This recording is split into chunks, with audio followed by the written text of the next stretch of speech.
Okay guys, I have a P25 receiver here, and one of the most annoying parts about the P25 receivers is their inability to squelch.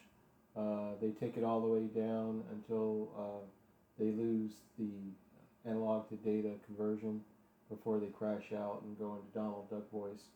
And there's no adjustments for that up until now. What I've done is I've created a way of using the RSSI level, and in conjunction with a voltage comparator to create a virtual squelch control. So and it works really good and is really precise. You can go up and down with your level and dial it into whatever you want to get that control, so that you're not taking your receiver down into the mud. Let me bring it up on the viewer here so you can see it. Right now I have it adjusted for -117. So as if you're stronger than -117, you're in. But if you're under 117, the mute function is enabled on the receive A from a little relay that's just got a ground on it, so that it pulls it low whenever the relay is engaged. So, but anyway, I will go over the circuit here and let you see how that works. You can see right now I'm just using a 1011 pattern to get my, you can hear the 1K tone there in the background. That's what that's from. So, all right, well, let me switch over here to the schematic shot and show you how it's wired up here. There's only 4 wires here: power, ground, and the RSSI comes out on J55, and the receive A mute is on J56 right next to it. So I thought there was a little serendipity there. But anyway, I'll show you on the diagram. Stand by for that.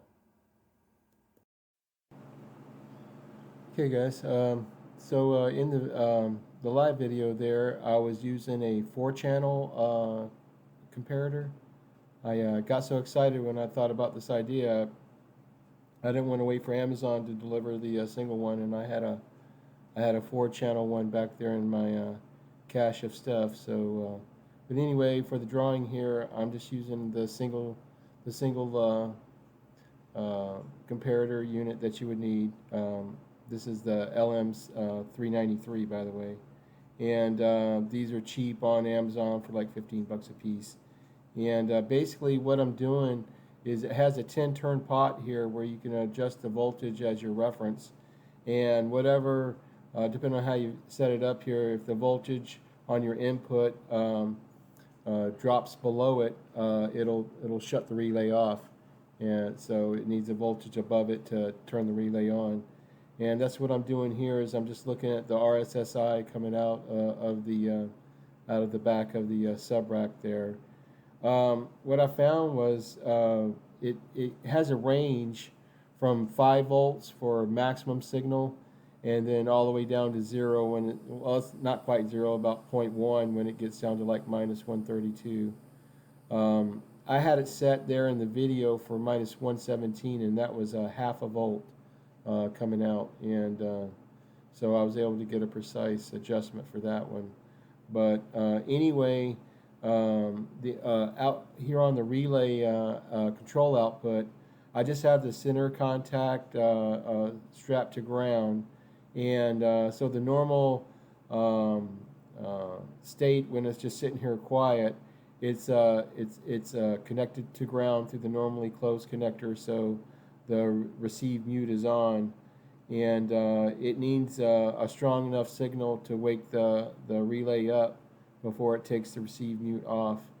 And the receive mute does also kill the COR, so it stops repeat transmitting.